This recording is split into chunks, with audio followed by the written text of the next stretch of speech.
Sejam todos bem-vindos a este momento de leitura da palavra, reflexão e oração. Nós vamos iniciar esse momento em nome do Pai, do Filho e do Espírito Santo. Amém. O texto bíblico para o dia de hoje, conforme Marcos, capítulo 10, versículos 32 a 45. Este texto é o texto do Evangelho do quinto domingo na Quaresma.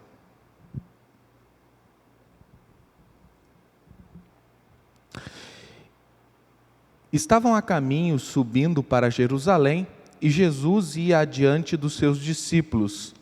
Estes se admiravam e o seguiam, tomados de apreensões. E Jesus, chamando outra vez os 12 para um lado, começou a revelar-lhes as coisas que deviam acontecer com ele, dizendo: Eis que subimos para Jerusalém, e o Filho do Homem será entregue aos principais sacerdotes e aos escribas. Eles vão condená-lo à morte e entregá-lo aos gentios. Vão zombar dele, cuspir nele, açoitá-lo e matá-lo. Mas depois de 3 dias ressuscitará. Então se aproximaram dele Tiago e João, filhos de Zebedeu, dizendo: Mestre, queremos que o Senhor nos conceda o que vamos pedir. E Jesus lhes perguntou: O que querem que eu lhes faça?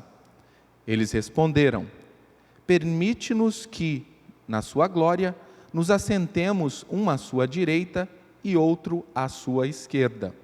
Mas Jesus lhes disse: Vocês não sabem o que estão pedindo. Será que podem beber o cálice que eu bebo ou receber o batismo com que eu sou batizado? Eles responderam: Podemos. Então Jesus lhes disse: Vocês beberão o cálice que eu bebo e receberão o batismo com que sou batizado. Quanto a sentar à minha direita ou à minha esquerda, não me compete concedê-lo, pois é para aqueles a quem está preparado. Quando os outros 10 discípulos ouviram isto, começaram a ficar indignados com Tiago e João.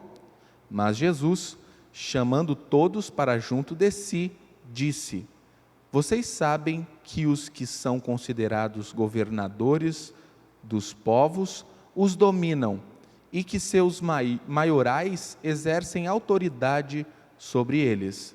Mas entre vocês não é assim. Pelo contrário, quem quiser tornar-se grande entre vocês, que se coloque a serviço dos outros. E quem quiser ser o primeiro entre vocês, que seja servo de todos. Pois o próprio Filho do Homem não veio para ser servido, mas para servir e dar a sua vida em resgate por muitos. Até aqui a leitura do Santo Evangelho. Querido irmão e querida irmã em Cristo, se você pudesse fazer um pedido a Jesus, só um pedido, o que seria? Se Jesus chegasse para você e dissesse o que ele falou para os 2 discípulos naquele dia: O que você quer que eu faça por você? O que você faria? Tenho certeza que muitas coisas estão passando pela sua cabeça. Talvez pedisse por cura para você ou para um ente querido que esteja com dificuldades. Talvez pedisse paz neste mundo louco em que nós vivemos, menos estresse no trabalho, na escola ou na universidade, mais tempo para passar com os seus familiares. Alguns suponho que pediriam riquezas. Certamente muitos pediriam pelo fim da Covid. Bem, Tiago e João, eles tiveram esta oportunidade. Ouvimos sobre isso hoje. Eles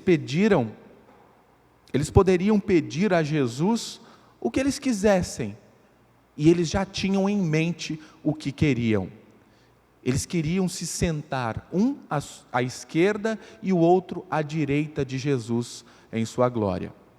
Eles queriam a grandeza, o poder, a honra e a autoridade desses 2 lugares.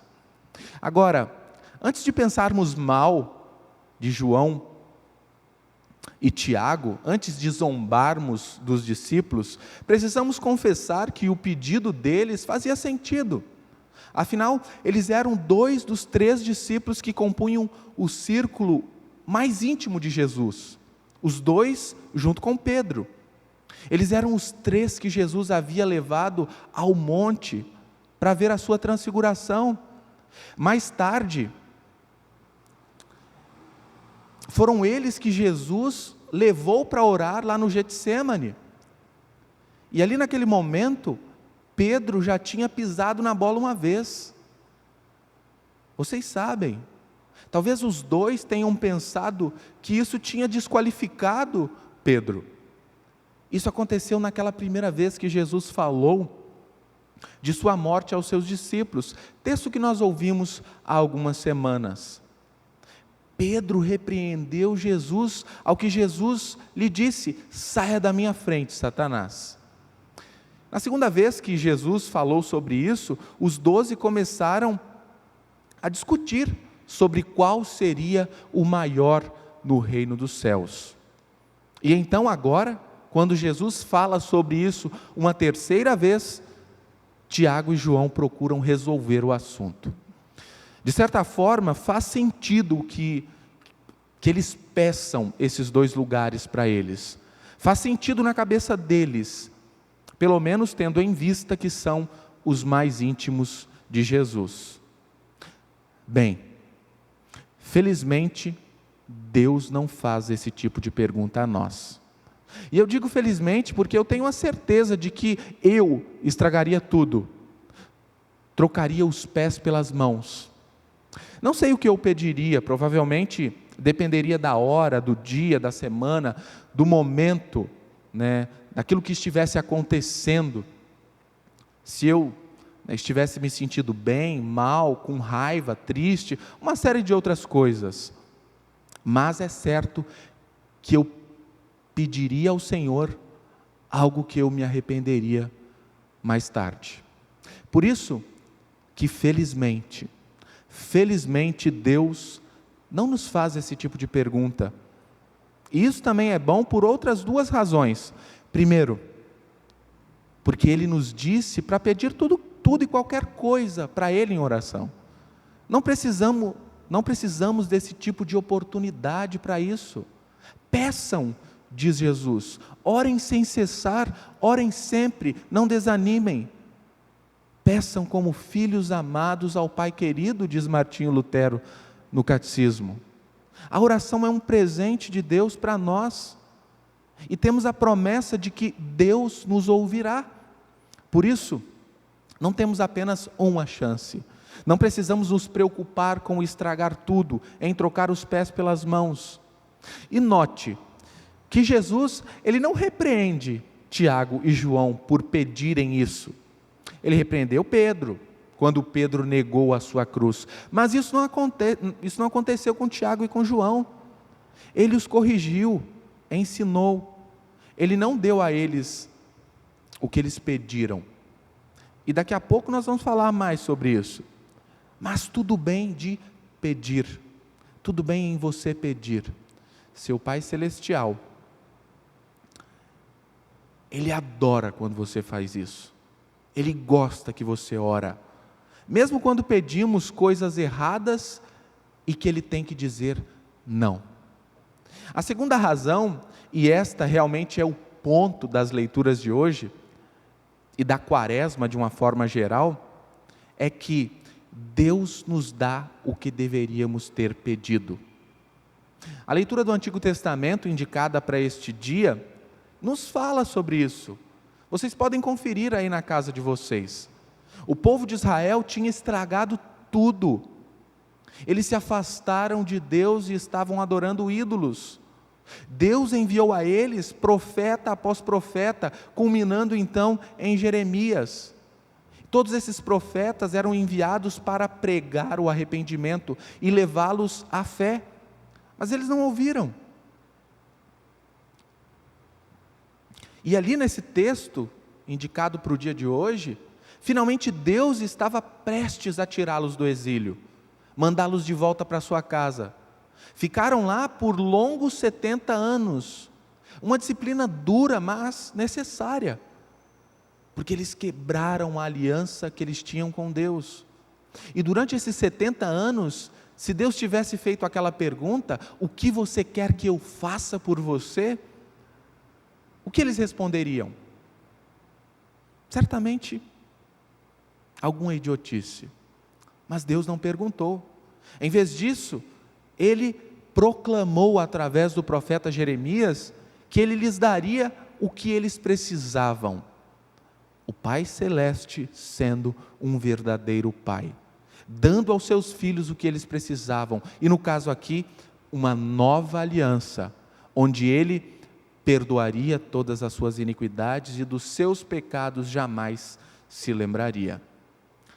Você pensou isso no início do sermão? Quando eu te perguntei o que você pediria ao nosso Senhor?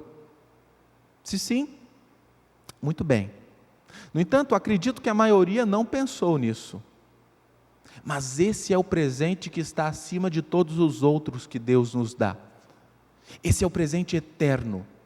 Todos os outros seguirão o caminho do mundo, da decadência e da morte, mas o perdão dura para sempre. É para nos conceder o perdão que o Filho de Deus veio a esse mundo. Esse deveria ser o nosso pedido. Se você pudesse fazer somente um pedido, esse deveria ser o pedido: perdoa-me, ó Senhor. Perdoa-me, pois sou um pobre e miserável pecador. Essa é a nossa maior necessidade, perdão. Então, quando Tiago e João pediram os lugares ao lado de Jesus, lá na sua glória, eles realmente não sabiam o que estavam pedindo. Eles estavam pensando na grandeza e na glória terrenas, na grandeza e na glória que eles conheciam.